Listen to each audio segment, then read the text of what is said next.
Hey, what is up guys, welcome back to the channel and welcome back to Gran Turismo 7. So over the next couple of weeks I'm going to be putting together a few compilation videos of top 10 and top 5s of all sorts and everything from GT7. And well, today we're going to do something a little bit different. There is a bunch of crazy and weird and wacky cars in Gran Turismo 7, so why not start with 10 crazy cars you really need to own. I've tried to keep this list as varied as possible, ranging from some slower vehicles to some of the fastest and most ridiculous cars. So let's get into it with number 10, the Volvo 240 SE. Yes, you heard me correct. The big old Swedish estate comes in the number 10 spot. And there's a good reason for this. It's one of the probably funkiest post-launch cars we've ever had to GT7. So the 240 SE saw the introduction of Volvo to Gran Turismo 7, and it's one of the coolest additions I honestly think we've ever had. There's a lot of fans out there for the old Volvo designs, and I am certainly one of them. For me, there is nothing crazier than building a drift missile build using the 240 SE as your base. It's just one of the coolest cars in game. It looks absolutely massive, it looks absolutely ridiculous, and start pumping the upgrades in and you can do some pretty crazy things with this car. Whilst it's certainly not going to blow your socks off in its standard form, once you start building these rear wheel drive drift missile builds with it, it is absolutely something to behold. When it came to writing out this list, there was no doubt in my mind that the 240 SE would just have to make this list in some way, shape or form. Honestly, go into replay mode once you've started drifting this thing about and you can have laughs for hours on end. It looks ridiculous and it's incredible. Let's move on to number 9, the Toyota SFR Racing Concept. A lot of you may not even recognize this car or really have even driven it. And this is where I'm about to convince you that you absolutely should. This is a car that kind of comes out of nowhere. It's certainly not one of the most popular in game, but it is certainly one of the most quirkiest and fun vehicles. So when it comes to the SFR line of cars in GT7, they're not really that popular, and we do actually have two of them. We have the more standard road going version, and then we have this, the Racing Concept. However, I would certainly say it's definitely more of a drift concept car than it is anything racing. Yes, it can go around a track pretty well, but really where you're going to get most of your kicks is making use of all that aero and throwing it sideways. It's a tiny little package, something akin to the likes of the Mazda Miata, but even cooler. See, where this car gets really crazy is all of those ridiculous aero features are actually fully working. It's a very small package with a decent output of horsepower. Couple that with a quality handling model and you have yourself one of the smallest and craziest little packages in the entirety of Gran Turismo 7. Don't sleep on this one. Let's move in next to number 8.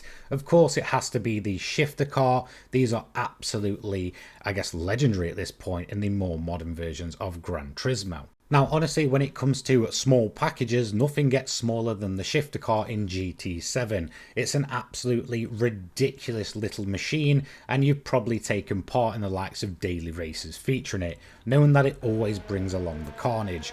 When it comes to some of the smaller tracks in game, this shifter car is absolutely sat at home doing some of the most ridiculous laps and handling physics that you've probably ever seen. You can have a barrel of laughs with this thing.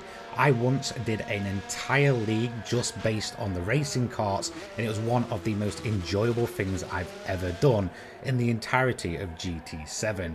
In fact, if you do have VR as well, this is where you're going to see a lot of the benefits of this vehicle.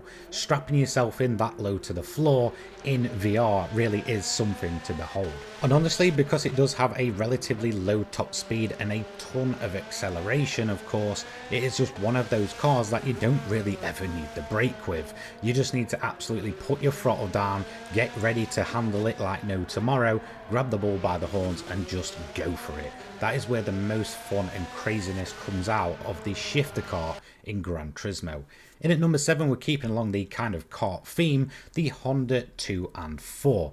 This is one that you might have overlooked, but it was definitely one of my favourite ones when the game first launched. It's of course a concept car by Honda named the 2 and 4. Once again, it's one of those vehicles that really benefits from VR when it comes to strapping yourself in and throwing yourself around. This one will probably make you want to vomit. Where this car gets really ridiculous is the fact that it does have this sort of open cockpit, open wheel design. As you can see, the driver pretty much hangs over the edge of this thing with no real safety in mind.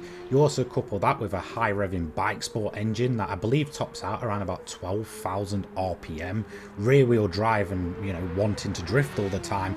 This really is a vehicle that is absolutely one to behold. One of my best memories with this vehicle is strapping it on comfort tyres and drifting around Tsukuba non-stop. Yes, I felt a little bit queasy after, especially considering I did it in VR, but of course it was one of the most enjoyable things I've ever done. If you want something ridiculous, the Honda 2 and 4 might just be for you. However, just be prepared with a vomit bucket just in case it all goes a little bit south. So let's move on next to number 6. This is the Chaparral 2X. Yes, you will probably know this one as the Laser Car VGT. It's one of the most ridiculous Vision Gran Turismo designs in the entire game. However, I would happily go on to say, with it being so unique, that it definitely stands out from the rest of the typical drivel of VGT vehicles. For me, the Chaparral 2X sits as one of those very, very forgotten cars when it comes to Gran Turismo 7. My first ever encounter with this car was actually way back in an open lobby around the time of launch. I was just kind of cruising about in the Sylvia, and all of a sudden I thought I started imagining AK-47 gunfire. Then all of a sudden, out of nowhere, flying past me came this laser powered guided missile, of course the Chaparral 2X. It's absolutely ridiculous in concept, and it's just as ridiculous when you start throwing it around yourself. It also sounds incredibly unique. This one certainly had to make this top 10 list. And if you've never heard it, just listen to this. So in at number 5, we're halfway through the list. I have the Ferrari FXX-K. This is one of the more popular modern Ferraris, and it's absolutely one of the most ridiculous as well. It has incredibly aggressive aero, incredibly aggressive looks, and absolutely mind-bending performance. This is definitely not one for the faint-hearted.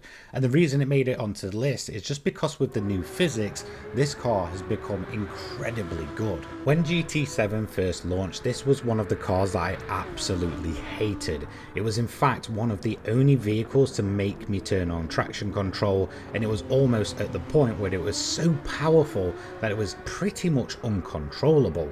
However, over time, especially on the new physics, it's become one of the best handling and best driving cars in the entirety of GT7. This is one that a lot of people really sleep on because of its, I guess, rarity to GT7, but once you get your hands on it, this thing drives like no other, especially, as I said, on those new physics. If you want a car that has ridiculous performance, ridiculous handling, and absolutely looks bonkers, then the FXX-K is certainly one for you. So let's move on to number 4. So from modern day hypercars to something a little bit different, Chaparral comes in as the only manufacturer to get both cars on this list. This is the 2J, or more commonly known as the fan car. This one has cemented itself as a Gran Turismo legend over the years. You'll probably all know this car off by heart by now, but yes, it is a fan car. It's absolutely ridiculous. I believe it was built in the sort of 60s, 70s, and yes, it does have a fan to sort of suck itself to the ground. Now you may be wondering if that fan actually does work in game, and I can 100% confirm it does. This car will suck itself to the ground like there is no tomorrow. The amount of downforce and all that kind of good stuff that this car produces is ridiculous. Couple that with a 3-speed manual transmission that by the time you get to the end of that third gear, you're going to be topping out at way over 200 miles per hour, and you have yourself a classic car that is putting out some of the most ridiculous performance to ever exist. Yes, this really was a real car back in the day, and if you've never looked it up, it is well worth just doing some research on. It's incredible what this car did for the time period it was around. Now honestly, the car was probably more popular in Gran Turismo 4 than it is 7, but it's certainly one that you need to check out.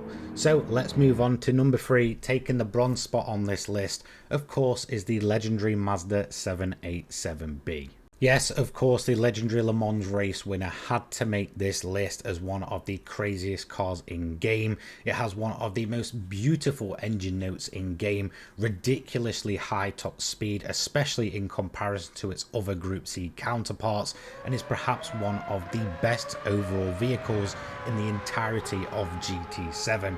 However, that doesn't stop it being one of the most craziest. Not only does it have one of the most beautiful and unique looks, it also has that incredible sounding rotary scream. Whilst I guess you could make the argument that almost every Group C car that appears in GT7 could make the crazy car list, for me the 787B is above them all. Of course, as mentioned, that rotary scream really gives it an entirely different personality. When it comes to the downforce this thing produces, it's absolutely ridiculous. As well as having the option to turn the top speed up to be the best of any Group C car in game, this is one that can pretty much do it all, while being probably one of the most ridiculous and crazy cars to ever exist through every single iteration that it's ever appeared in terms of the Gran Turismo franchise. For me, this is the top of the top Group C cars and one of the most beautiful screaming monsters to ever exist. And that's going to bring me to number 2, the Escudo Pikes Peak. It would be criminal to make a crazy car list without featuring the Escudo Pikes Peak, finally returning to Gran Turismo 7 after its absence since Gran Turismo 5. For me, this is one of the most legendary cars to ever exist in the GT franchise, and every single iteration we've seen has been absolutely ridiculous and absolutely bonkers. And it is no different here when it comes to GT7. Again, this car has been known to do all sorts of everything through its time in GT7. First of all, it got glitched and was unbuyable for the longest time. Then it starts pulling out ridiculous 600 pp glitch grinds, and then also the likes of the wheelies, the ridiculous top speed, and of course the capability that this car is so versatile you can go 200 plus mph and rocket yourself on road, but also do it off-road as well. Yes, the Pikes Peak monster happily sits at number 2 on this list, no questions asked. It's a Gran Turismo legend, it's always been one of the most crazy cars in game, and it's no different when it comes to the latest iteration of the Gran Turismo franchise. Oh, and not to mention in GT7 it has a habit of turbo lagging, so once that power kicks in, well, your face is probably going to get sucked off. Let's move into number 1 though. Of course it has to be the Tomahawk X as Gran Turismo 7's craziest car. Yes, the Tomahawk X has cemented itself as a bit of a GT7 legend thanks to multiple different money glitches over its time. However, when it comes to a car that is just absolutely insane, the Tomahawk X is probably never ever going to be matched. When it comes to cars in video games, I feel like the Tomahawk X stands out as probably one of the all-time most ridiculous cars. You have a vehicle that has some of the most ridiculous active aero to ever be seen, that it almost looks like a ridiculous sort of spider shape once those brakes are put on. You also have a top speed of 350 to 400 miles per hour, which it will hit in a matter of seconds, amount of downforce to suck your face off and rip your skin off, and honestly it is just probably one of the most ridiculous video game concept cars to ever exist, if not one of the most infamous as well. For me personally, I have over 2,000 hours in Gran Turismo 7, and the Tomahawk X is still one of those cars that gives me trouble after all of those hours. It's absolutely ridiculous. The slightest bump in the road, well, you can bet this thing's going to take off. You want to try and get through the corners absolutely flat out, it will do it, but you're going to need to probably change your pants after it. It is just absolutely mind-bending performance and probably one of the most ridiculous cars to ever be conceived. So for me, no questions asked, the Tomahawk X takes the top spot on this 10 crazy car list. Anyway, a massive thank you to all of my channel members. If you do want to join, it does massively help me out between uploads. If there's any other crazy cars you want me to see talk about, then feel free to pop them in the comments below. And I might even do a compilation of your guys' top 10 crazy cars as well. A big thank you to you all watching at home. I hope you have a fantastic rest of your day. Take care, guys. Peace.